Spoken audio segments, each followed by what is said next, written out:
Efésios 4, de 1 a 16. Vamos ter uma palavra de oração. Pai Santo, grandioso e eterno Deus, graças te rendemos, ó Pai, pelas nossas vidas, porque o Senhor mesmo reservou esse momento para cada um de nós estarmos reunidos em Teu nome, ó Pai, com o intuito de prestar esse culto de louvor e adoração, ó Pai. Toda a honra seja dada somente a Ti. Que o Senhor venha receber os nossos louvores, nossa adoração, e que nesse instante, ó Pai, o Senhor venha falar aos nossos corações, assim como o Senhor já falaste ao meu, e que a igreja seja edificada, ó Pai, com mais uma porção da Tua palavra, ó Pai, e que não venha terminar em nós, mas que possamos praticar, ó Pai, nesse mundo afora, que tanto carece da Tua graça e da Tua misericórdia. É o que peço e agradeço em nome de Jesus Cristo, ó Pai, Teu Filho amado. Amém. Efésios 4, de 1 a 16. Rogo-vos, pois, eu, o prisioneiro no Senhor, que andeis de modo digno da vocação a que fostes chamados, com toda humildade e mansidão, com longanimidade, suportando-vos uns aos outros em amor, esforçando-vos diligentemente por preservar a unidade do Espírito no vínculo da paz. Há somente um corpo e um Espírito, como também fostes chamados numa só esperança da vossa vocação. Há um só Senhor, uma só fé, um só batismo, um só Deus e Pai de todos, o qual foste sobre todos, age por meio de todos e está em todos. E a graça foi concedida a cada um de nós, segundo a proporção do dom de Cristo. Por isso diz, quando ele subiu às alturas, levou cativo o cativeiro e concedeu dons aos homens. Ora, que quer dizer subiu, senão que também havia descido até as regiões inferiores da terra? Aquele que desceu é também o mesmo que subiu acima de todos os céus para encher todas as coisas. E ele mesmo concedeu uns para apóstolos, outros para profetas, outros para evangelistas e outros para pastores e mestres, com vistas ao aperfeiçoamento dos santos, para o desempenho do seu serviço, para a edificação do corpo de Cristo, até que todos cheguemos à unidade da fé e do pleno conhecimento do Filho de Deus, a perfeita varonilidade, à medida da estatura da plenitude de Cristo, para que não mais sejamos como meninos, agitados de um lado para o outro, e levados ao redor por todo o vento de doutrina, pela artimanha dos homens, pela astúcia com que induzem ao erro, mas seguindo a verdade em amor, cresçamos em tudo naquele que é o cabeça, Cristo, de quem todo o corpo, bem ajustado e consolidado, pelo auxílio de toda junta, segundo a justa cooperação de cada parte, efetua o seu próprio aumento para a edificação de si mesmo em amor. Até aí. Texto bem conhecido de todos nós. E eu quero começar lembrando um pouquinho da história, né? A igreja protestante, né? Ela nasceu diversa, já na sua origem. No mesmo tempo que Lutero, na Alemanha, iniciou a reforma, tinha também Zwinglio e Calvino na Suíça e na Inglaterra. Em cada um desses países nasceu uma igreja nova, com caráter protestante, mas diversa uma da outra. Dentre esses movimentos surgiram outros movimentos, como os anabatistas, pietistas, os arminianos, os metodistas, entre outros. E hoje em dia, cada vez mais e mais denominações de igrejas têm se levantado. Uma das maiores críticas do catolicismo aos evangélicos é essa diversidade, né? Essa pluralidade. Né? Evangélicos? Quais evangélicos? Qual igreja vocês estão falando? Porque são tantas e tantas e tantas. Então nós somos acusados de quebrar essa unidade do Espírito, essa unidade do corpo de Cristo, por causa desta pluralidade. Só que se a gente ir nos detalhes do que nós cremos e perguntarmos para essas pessoas de diversos evangélicos e diversas igrejas, garanto que a gente vai achar muitos pontos em comuns.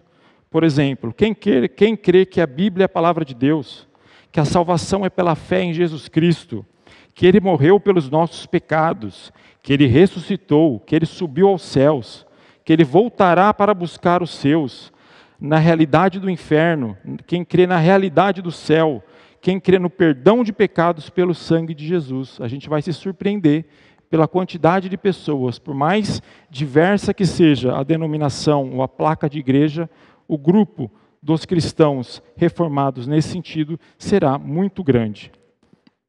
Não somos assim tão diferentes. Cremos num único Deus.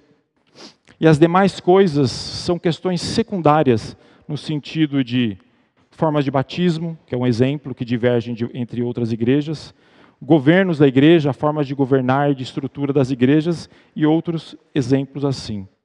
Voltando para o texto que lemos no início da carta de Paulo aos Efésios, Paulo começa no capítulo 1 destacando o plano glorioso de Deus. Ele apresenta para a igreja de Éfeso esse plano maravilhoso, verso 4 e 5. Assim como nos escolheu nele antes da fundação do mundo, para sermos santos, irrepreensíveis perante Ele, e em amor nos predestinou para Ele, para a adoção de filhos, por meio de Jesus Cristo, segundo o beneplácito da sua vontade.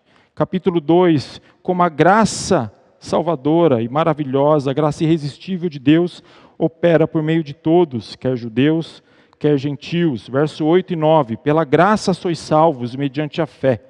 E isso não vem de vós, é dom de Deus, não de obras, para que ninguém se glorie. Finalzinho do capítulo 2, entrando no verso 3, que diz que os gentios são cordeiros, membros do mesmo corpo. Verso 16 do capítulo 2. E reconciliaste ambos, judeus e gentios, em um só corpo com Deus, por intermédio da cruz, destruindo por ela a inimizade. Capítulo 3, verso 6, a saber que os gentios são cordeiros, membros do mesmo corpo e coparticipantes da promessa em Cristo Jesus, por meio do Evangelho.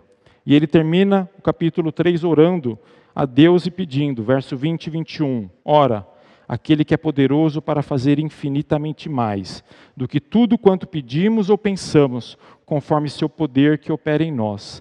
A ele seja glória, na igreja e em Cristo Jesus, por todas as gerações, para todo o sempre. Amém. E o capítulo 4 inicia, rogo-vos, pois, irmãos, para que andeis de modo digno da vocação que foste chamados. Então a primeira exortação de Paulo à igreja de Éfeso é que eles andeis de modo digno que foste chamados. Então os cristãos daquela igreja deviam se comportar ou viver de maneira digna do título que assim receberam, de cristãos, seguidores de Cristo Jesus, nosso Senhor.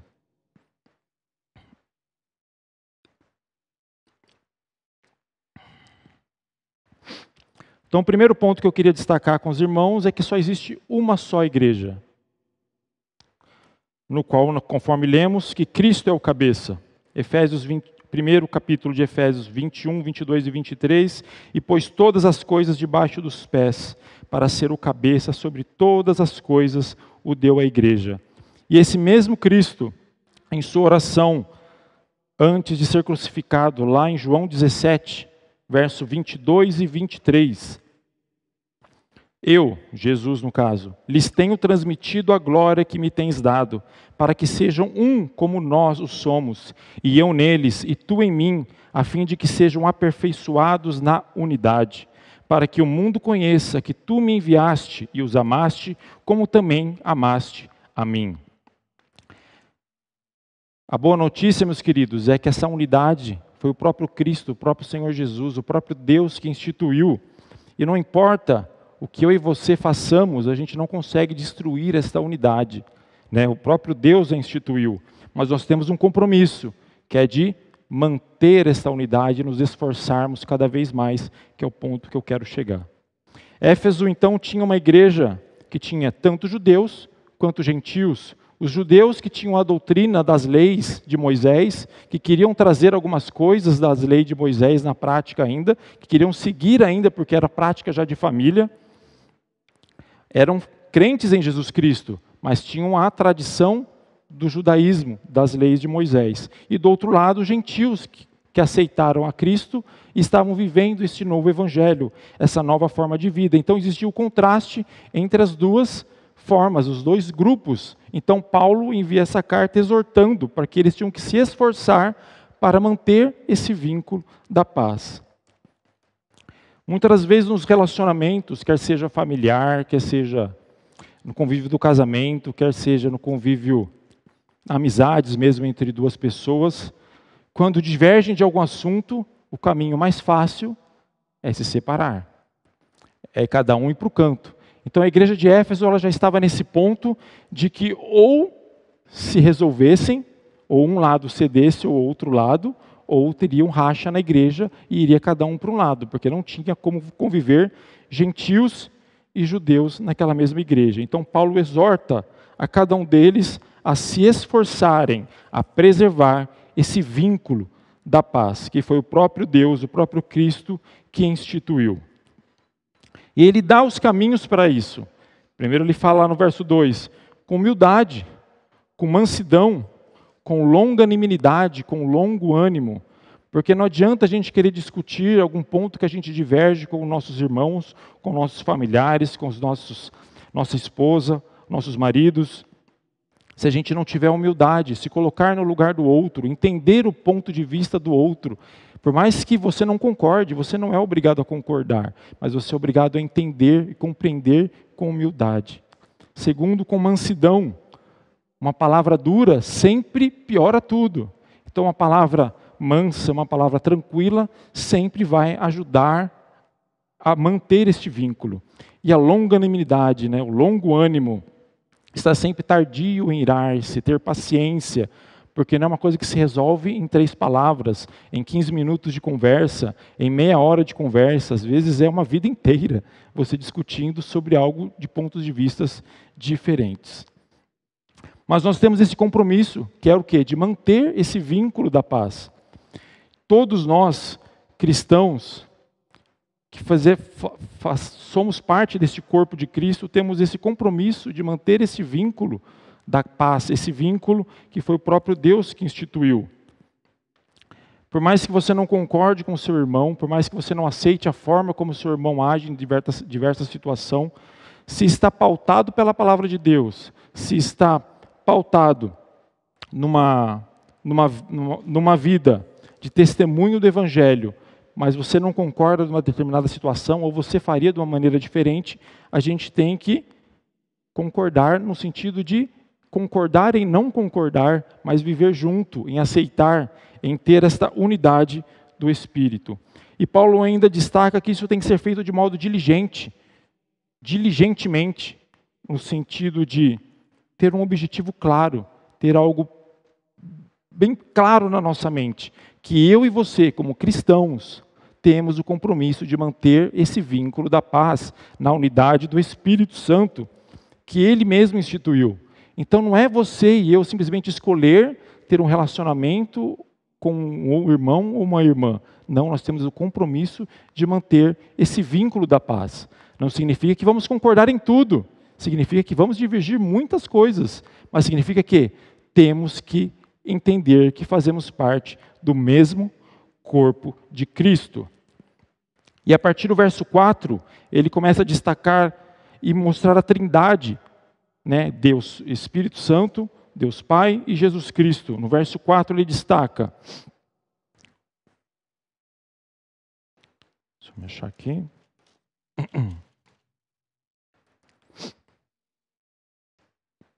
Há somente um corpo e um só Espírito, como também fosse chamados, uma só esperança da vossa vocação. Então, o Espírito Santo. Há um só Senhor, uma só fé, um só batismo. Jesus Cristo, Senhor sobre todas as coisas. Domingo passado celebramos a Páscoa, a ressurreição de Cristo, a vitória de Cristo sobre a morte. Um só batismo. Hoje nas últimas reuniões do conselho que a gente examinou alguns candidatos, a pergunta sempre é sobre batismo, para saber se o candidato tem claro a questão sobre o batismo. Porque tem gente que não entende, fala, mas batismo tem que ser feito por imersão, tem que ser feito por aspersão, agora tem o afusão, pastor? Efusão.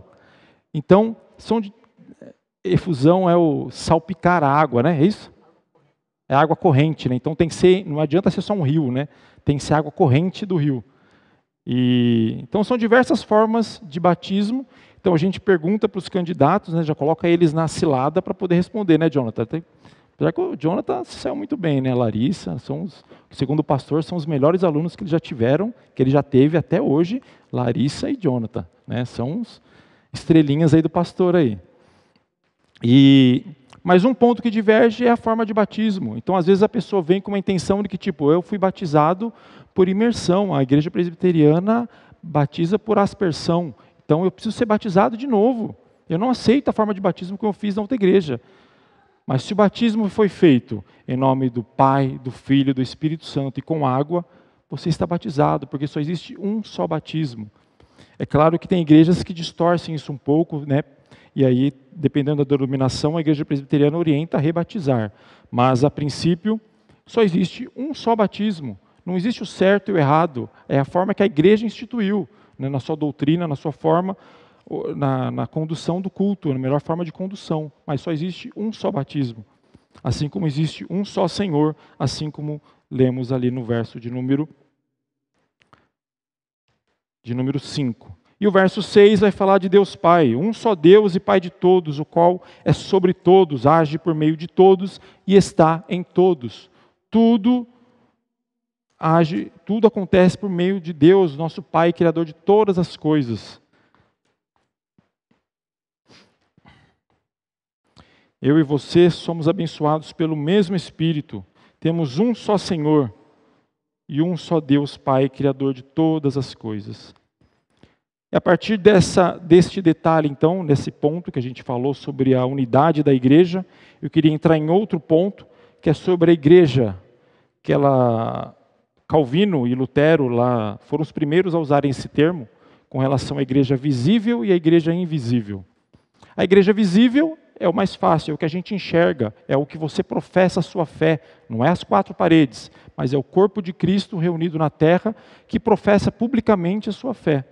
E a igreja invisível é aquela que na sua essência não é algo que pode ser enxergado por olhos humanos, porque o vínculo, o Espírito, Deus que uniu esse vínculo, Ele mesmo, isso não se pode ser captado por olhos humanos.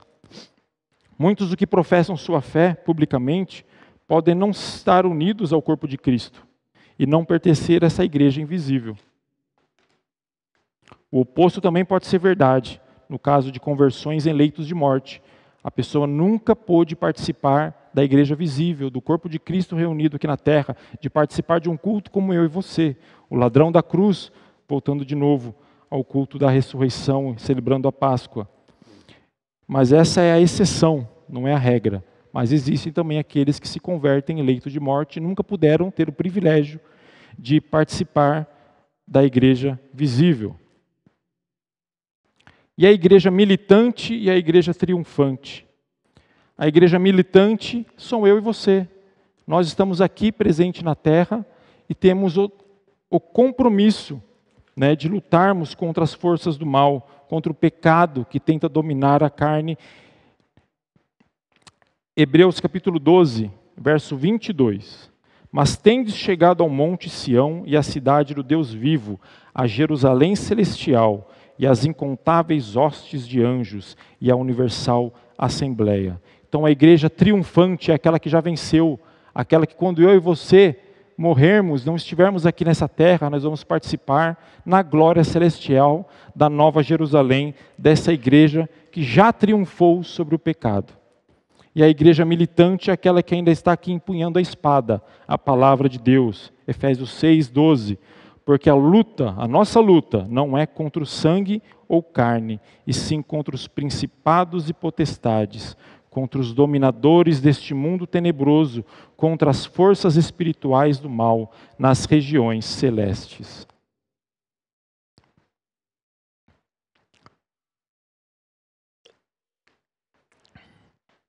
As armas do crente nesse mundo, enquanto estivermos vivos, deve ser a pregação da palavra, o testemunho da fé e a oração.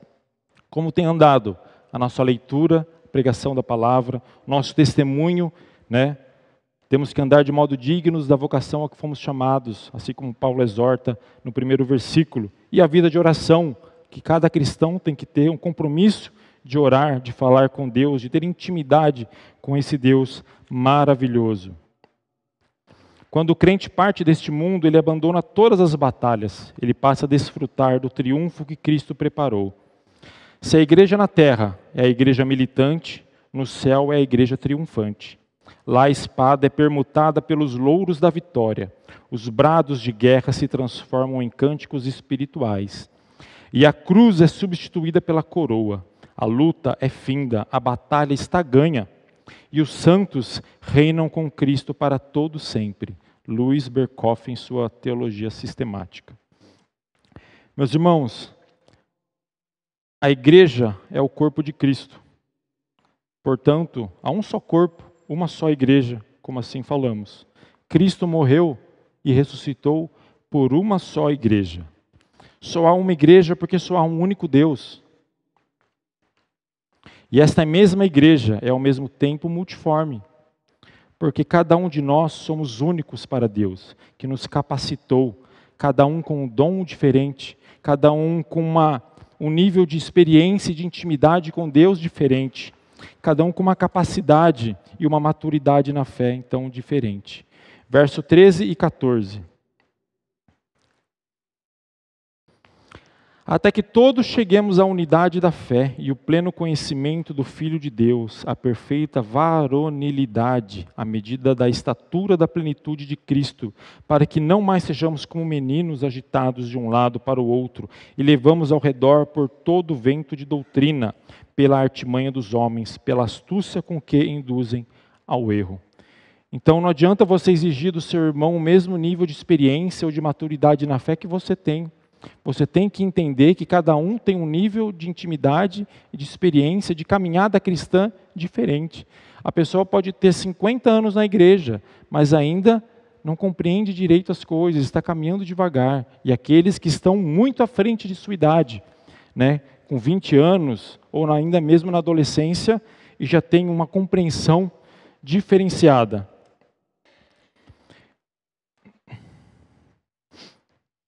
Algumas aplicações práticas, então. Eu e você, então, precisamos suportar uns aos outros, como a gente disse.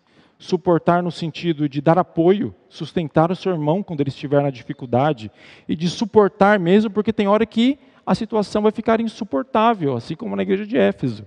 Então a gente tem que suportar uns aos outros nesses dois âmbitos de sentido, de apoio quando o irmão está necessitado e de tolerar quando não ficar mais, quando a situação ficar insuportável. Porque temos que entender que a partir do momento que somos cristãos, que professamos a nossa fé, que passamos a fazer parte desse corpo de Cristo, que a graça irresistível de Deus nos atraiu, nós temos o compromisso de preservar a unidade no espírito, no vínculo da paz. A igreja visível, a unidade da igreja visível deve ser buscada constantemente e compor a sua identidade. Toda igreja e denominação cristã que exercem fielmente a pregação da palavra, a administração dos sacramentos, a disciplina eclesiásticas demonstram verdadeira unidade, embora tenham sistemas e placas separadas. Várias denominações não anulam a unidade da igreja de Cristo. Nesse caso, encontramos unidade na diversidade. Mas cuidado, o que se vê hoje em dia são igrejas fundadas pelo egocentrismo do homem, que busca poder e que suas ideias pessoais predominem, com perversões doutrinárias, abusos dos sacramentos e até se aproveitam financeiramente da fé das pessoas. Mas como distinguir então? De novo, pregação da palavra, testemunho da fé e a oração. O pastor Anderson, quando veio aqui para a nossa igreja, toda vez que termina a Santa Ceia, ele tem a prática de ler o credo apostólico. E às vezes a gente percebe, até os presbíteros aqui na frente, a gente tem dificuldade, né? Porque a projeção está lá em cima, todo mundo não sabe nem onde procurar, onde tem o credo apostólico, onde não tem. E eu queria destacar, porque o credo apostólico é um resumo, mas que tem todos os pontos da nossa fé detalhados ali. Por exemplo, creio em Deus Pai, Todo-Poderoso, Criador do céu e da terra. Creio em Jesus Cristo, seu único Filho, nosso Senhor, o qual foi concebido por obra do Espírito Santo. Nasceu da Virgem Maria, padeceu sob o poder de Pôncio Pilatos, foi crucificado, morto e sepultado, desceu ao Hades, ressurgiu dos mortos ao terceiro dia, subiu ao céu, está sentado à direita de Deus Pai Todo-Poderoso, de onde há de vir para julgar os vivos e os mortos. Creio no Espírito Santo, na Santa Igreja Universal, na comunhão dos santos, na remissão dos pecados, na ressurreição do corpo, na vida eterna. Amém. Então nós temos que crer e ter claro os pontos que a gente precisa crer e defender a nossa fé. Porque às vezes você vai conversar com uma pessoa que se diz cristã, que se diz evangélico, e você acredita que Jesus Cristo ressuscitou? Não é bem que ele ressuscitou, né? Mas é que na verdade ele ressuscita toda vez em nossos corações, né? Toda vez que a gente ora e fala com Deus, Jesus Cristo ressuscita. Heresia, meus irmãos. Aí você não tem que ter intimidade ou a unidade da fé no corpo de Cristo com esse tipo de pessoa. Segundo, você crê no Espírito Santo? O Espírito Santo é como se fosse uma força, né? Sobrenatural que age por meio de Deus. Errado. Espírito Santo é Deus que age por meio de todos. Heresia. Então, esse tipo de pessoa, não é que eu e você devemos maltratar ou desrespeitar ou não ter nossos compromissos cívicos com esse tipo de pessoa, mas significa que nós não temos o dever, o compromisso de manter o vínculo da unidade, da paz com essas pessoas. Que o Senhor assim nos abençoe,